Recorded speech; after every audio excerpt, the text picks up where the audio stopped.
Welcome to NUTV's coverage of the first 100 days of Donald Trump's presidency. My name is Scott Adelberg, and we're here with a panel to talk about what he's done so far. So if you guys want to introduce yourselves, that would be great. Yeah, my name is Nathan Kotler. I'm the Secretary of the Northeastern College Republicans. I'm NUTV, I'm the External Vice President of the Northeastern College Republicans. I'm Alex Tappan. I'm the Press Secretary for the Northeastern College Democrats. Perfect. Thank you guys so much for being here. We're going to begin with kind of just talking about what President Trump has done so far and if he's met your expectations. Yeah, I mean, I'll take that. I think love or hate him, policy-wise, I think he's one of the first politicians in recent history to go about his campaign promises pretty quick. Like I said, love or hate his policies. So I think as far as expectations, if you were a Trump supporter and you voted for the policies he was going to do, he did exactly what he said he was going to do. I'm going to say yes and no. The things that he has accomplished have usually been done through executive orders, which is a huge problem. In terms of him working with Congress to accomplish the things we expected of him, like we're going to talk later about healthcare, hasn't been that successful. So I'd say it's more of a mix. That's fair. I actually agree with you. Marvelous. Yeah. He has done a relatively small number of things through executive action, which I think has a certain number of problems related to it. Legislatively, he's been fairly ineffective thus far, and we'll get into the more specific. Yeah, and I agree with that. I'm personally not a fan of executive action. I wasn't a fan of it under President Bush. I'm not a fan of it under Obama, and I'm currently not a huge fan of it under Trump. But at the end of the day, as far as has he done what is expected, I would say to a degree he has, although legislatively he hasn't done what we would have liked to have seen. Do you guys think that he's going to be successful in passing some sort of travel ban that is going to kind of bring everyone together in support of it? No. No, I don't think there's a single thing that Trump could do that would bring everyone in support of it. He signs an executive order regarding women in STEM, in STEM careers and everything, and that's when he goes before Congress and says something like that, Elizabeth Warren is still sitting. So he couldn't do it. He couldn't do a single thing that would bring every single person together, and I just don't think that's possible. I agree with Noah. I don't think any iteration of the travel ban is going to bring everyone together, No. But I do think that some iteration of the travel ban will be passed. Obviously, in the form it's in right now, it's faced a lot of backlash from very liberal courts. But do I think he's going to that judge that locked it that was appointed by George W. Bush? Do I think that some iteration of the travel ban is going to get passed? Yes. Is it going to have to go through the Ninth Circuit, the most liberal court in the country, the one that's overturned the most? Yes. But eventually it'll get done. I do not think that the travel ban is going to go through. I don't think the travel ban is a good idea, and I also think that if you voted for Trump, you're not. I can't imagine that you're particularly satisfied with the travel ban, because the travel ban is the copy of a copy of a copy of a Muslim ban, and so it kind of retains the original malice that inspired the Muslim ban without actually accomplishing the really horrible stated position of Trump in November. But to say he's singling out these countries and it's some sort of Muslim ban, these countries were put on a list by the Department of Homeland Security under the Obama administration because they were more dangerous countries. That's not. We're talking about statistics here. There are countries that are failed states. There are countries that have huge problems with terrorism. To say it is a Muslim ban is to completely ignore the fact that these are failed states and countries that harbor terrorism. If you want to bring religion to the equation, that's fine. The Obama administration, as we all know, let in tens of thousands of refugees from Syria. Now, Syria is a country that's predominantly Muslim, but has 10% Christian population. So why is it that of the tens of thousands of refugees that Obama let in from Syria, less than a fraction of 1% of them were Christian? Well, because Christians, my understanding, predominantly live in Damascus, which is the safest part of Syria during the Civil War.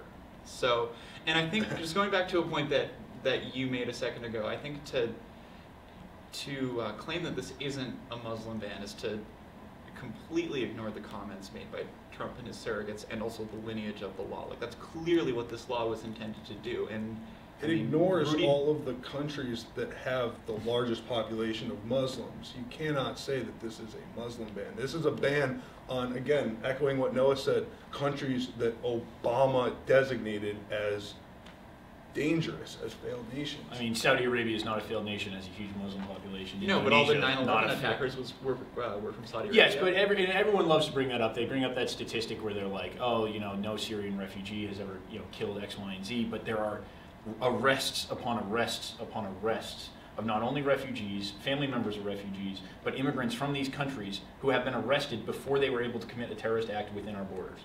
You guys alluded to Obamacare earlier, healthcare.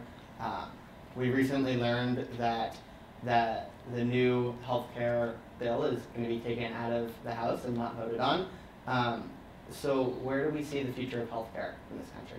I think both Kotler and I agree we weren't particularly happy with the bill.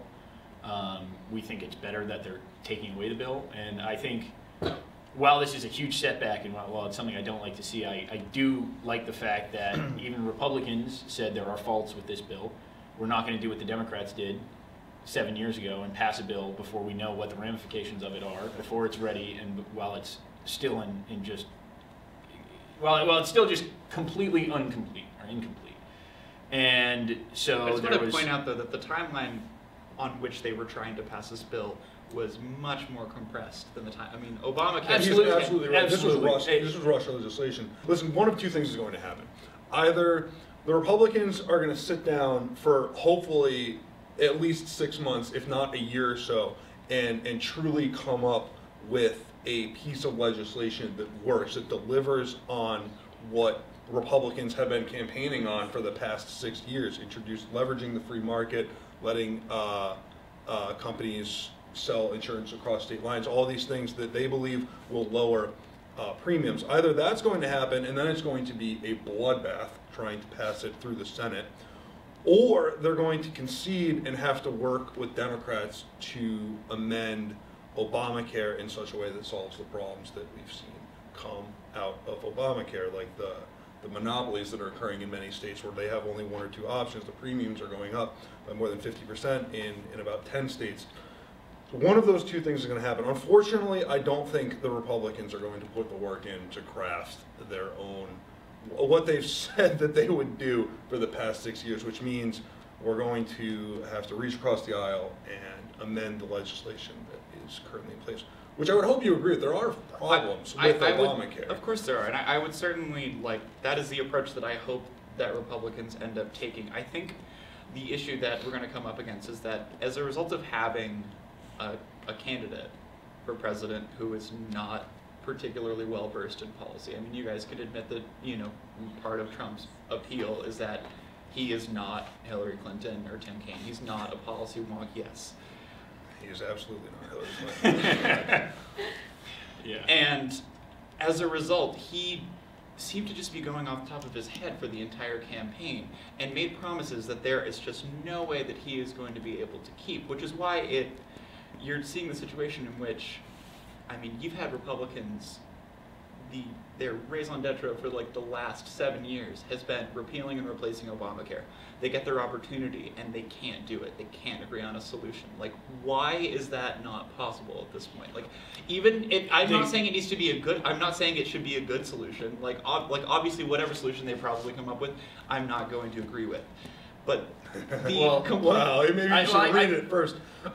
No, I agree. I agree with him. I, quite frankly, am pretty repulsed by the fact that they've had these 6 years talking about how they're going to replace Obamacare, and then when the time comes and we unexpectedly win the election, they find themselves in a place of power, they don't know how to do it. And then what's worse is they realized that they didn't have a piece of legislation in place, and their solution was, let's rush through this garbage pile they call the American Health Care Act and pray that people are going to buy it. And of course, you know, you get all these reports coming out of the budget committee and the research firms that say, listen, this is not going to I would work. say the one thing that I am glad is that what they didn't do, it was that there was enough Republicans that said this is a bill that's just flawed. and that they didn't go, all right, listen, the politically expedient thing, you know, that would help us in 2018, you know, let's just rush this thing through, let's just get it through, everyone vote on it so we can say we did what we were going to do, and then leave the American people with a worse healthcare bill. Well, I don't think that that's necessarily the politically expedient thing to do. I mean, passing a bill that will take away people's health care would be a giant political disaster for them. So I don't know that I would necessarily, I mean, as glad as I am that But they they were did it, leaning, there was a lot that were leaning towards that. There was a lot that were like, just get this thing passed. And I'm not saying it's smart, don't get me wrong, they might have been dumb in their reasoning. I'm just saying that I think it's maybe, I mean, maybe I'm being overly cynical, but I just am not prepared to give members of the Freedom Caucus or even, you know, the moderates on the other side of the divide in the Republican Party particular credit for having a backbone, because they didn't want to do something that was going to take away people's health care, and that's, you know, an immediate loss in the midterms. Let's actually move on. We only have time for one more question. What do you guys think, and we can go one at a time here, what do you think in 10 years is going to be Donald Trump's legacy? I know it's early. Can I go first this time? Yeah, Go for it. please do. You know when you like went out on Friday night Oh, here and we you go. just you went way too hard, and you were at I thought he was talking like specifically to us. I was like, did you see me last Friday? yeah. I actually don't You go to agree. Punters and you're out with your friends and everything's awesome and you're like just getting really hammered, and you wake up on Saturday morning and you just feel like you're gonna die. That's what we're gonna feel like. We got drunk on populism, thought that everything was gonna be great. To say legacy, that's- I mean, we're what, 60 days into his presidency. Yes. To say what his legacy will be, I mean, we don't know whether it's going to be a 4-year presidency. We don't know whether it's going to be an 8-year presidency. So what do you think is going to be the defining measure of what he did? I think this, as far as an election and as far as a movement, will be looked back at as a change in both. I think it's going to be looked back as Donald Trump came in and changed politics as far as the way both parties campaigned, looked at things, and the way voters look at issues. I think it's, I don't know what policies he's going to put forward. So to say that legacy, I don't know. But as far as, I think this is a turning point in history as far as you see Trump, you see Brexit, you see, you know, these movements to get out of the EU. I think it is a large movement as far as people saying they're fed up with the elitist system.